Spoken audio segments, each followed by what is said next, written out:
Kalau kita judi itu biasanya di jalan itu ada mobil, ayo genap atau ganjil, ya. Jadi akhirnya terakhir tulisan atau angka yang ada di mobil itu genap, ya 5.000, ganjil oleh 5.000, itu kita, ya. Kalau dulu enggak, ada perempuan hamil berjalan itu dipakai untuk tahuan anak yang ada di kandungan itu laki-laki atau perempuan, ya. Yang dua ini karena perempuan, ini laki-laki. Nah, supaya tahu yang ada di kandungan itu laki atau perempuan, langsung dibedel, ya. Jadi ada orang jalan itu langsung dibedel begitu supaya ketahuan laki-laki atau perempuan. Itu zaman jahiliyah, ya. Assalamualaikum warahmatullahi wabarakatuh. Wa wa'dal banati, ya. Kita juga diharamkan mengubur hidup-hidup anak perempuan. Sekarang tidak ada, ya. Ngapunten ibu-ibu, zaman jahiliyah itu kalau ibu-ibu itu hamil, lalu ibu-ibu mau melahirkan, itu melahirkannya di ranjang, itu di bawah ranjangnya itu sudah ada liang lahat, ya. Untuk apa? Nih keluar bayi perempuan langsung dicemplungno liang lahat, diuruki, ya, langsung dikubur hidup-hidup. Kenapa? Pertama, alasannya punya anak perempuan itu memalukan. Yang kedua, punya anak perempuan itu tidak bisa diajak perang, ya. Jadi oleh karena itu kalau perempuan langsung dimasukkan apa? Dimasukkan liang lahat. Itu sudah biasa. Makanya dulu dikatakan itu zaman jahiliyah. Jahiliyah itu kebodohan. Bukan bodoh otaknya, ya, tapi bodoh akhlaknya. Sering saya sampaikan dulu, kalau kita judi itu biasanya di jalan itu ada mobil, ayo genap atau ganjil, ya.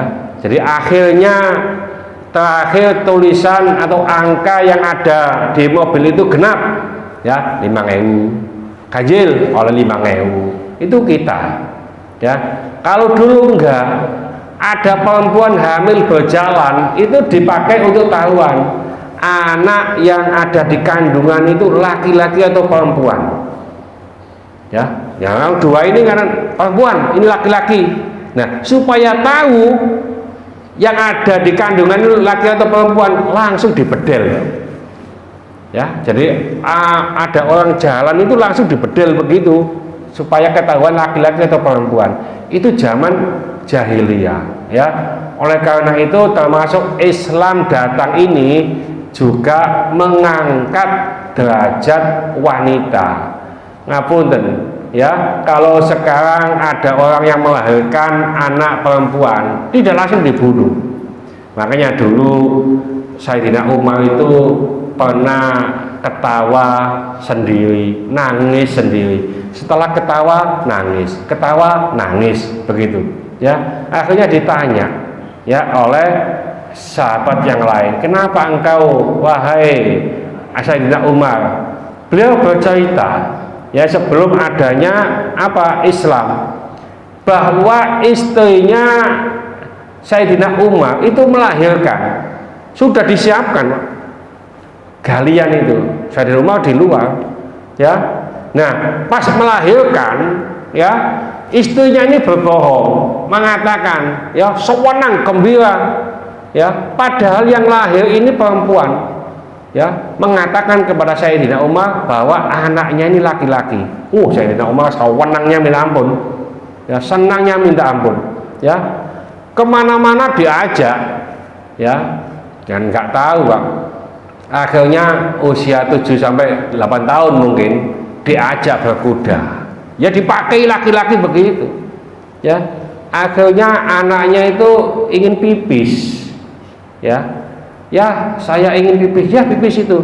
Nah, pas pipis dilihat kok gonok manu, nang di manu ya. Akhirnya Pak digalikan.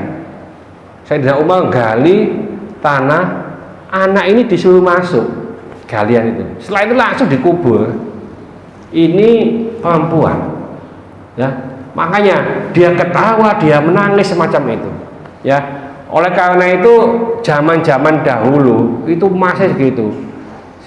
Abu Lahab ketika diberitahu oleh Suaibah itu adalah pembantunya.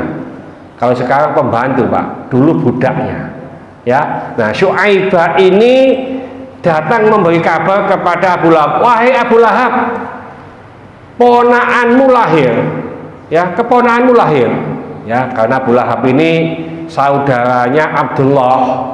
Nah, terus Abdullah ini menurunkan Nabi Muhammad SAW. Lahir laki-laki atau perempuan? Laki-laki, ya, namanya Muhammad, ya. Akhirnya senangnya Abu Lahab ini, Suaibah, kamu memberikan kabar gembira kepadaku, kamu saya bebaskan, ya, jadi sudah tidak jadi budak lagi. Ini waktu itu kalau ada yang lahir laki-laki sewenangnya minta ampun, padahal ini adalah apa, ponaan Abu Lahab, ya. Nabi Muhammad lahir hari Senin, Abu Lahab sangat senang. Nah, dalam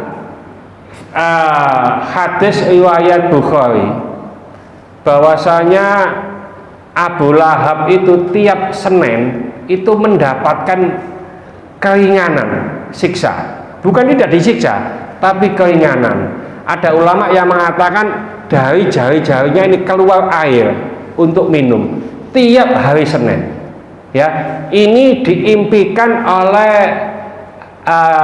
saudaranya yaitu Abbas, ya. Hai Abu Lahab, bagaimana engkau mendapatkan perlakuan dari Allah? Waduh, saya disiksa minta ampun, pokoknya tiap hari disiksa. Ini Ibnu Abbas, Sayyidina Abbas itu mimpi begitu. Jadi Abu Lahab itu disiksa terus. Tapi tiap Senin saya diberi keringanan oleh Allah, ya. Karena apa? Karena senangnya apa, dengan kelahiran Nabi Muhammad SAW. Jadi kalau lahir laki-laki itu sewenangnya minta ampun, ya. Mudah-mudahan sedikit ini dibarengi hidayah oleh Allah Subhanahu wa taala. Mudah-mudahan segala hajat kita dikabulkan Allah, segala kesulitan kita dibantu oleh Allah. Mudah-mudahan anak-anak kita menjadi anak soleh solehah, taat kepada Allah, patuh dan nurut kepada kedua orang tua. Ya, berkasih keturunan, mudah-mudahan Allah memberikan keturunan yang soleh solehah.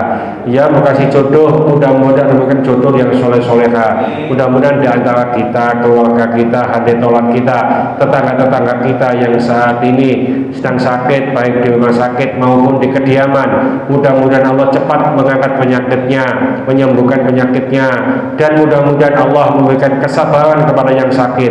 Dan dengan kesabaran ini mudah-mudahan Allah mengangkat seluruh dosa-dosanya, dan mudah-mudahan Allah mengampuni dosa-dosanya orang yang menzalimi kita. Al-Fatihah.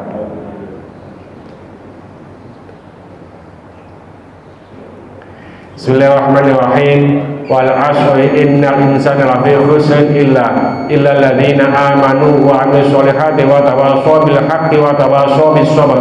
Subhanaka wa bihamdika asyhadu an la ilaha illa anta astaghfiruka wa atubu ilaik. Assalamualaikum warahmatullahi wabarakatuh.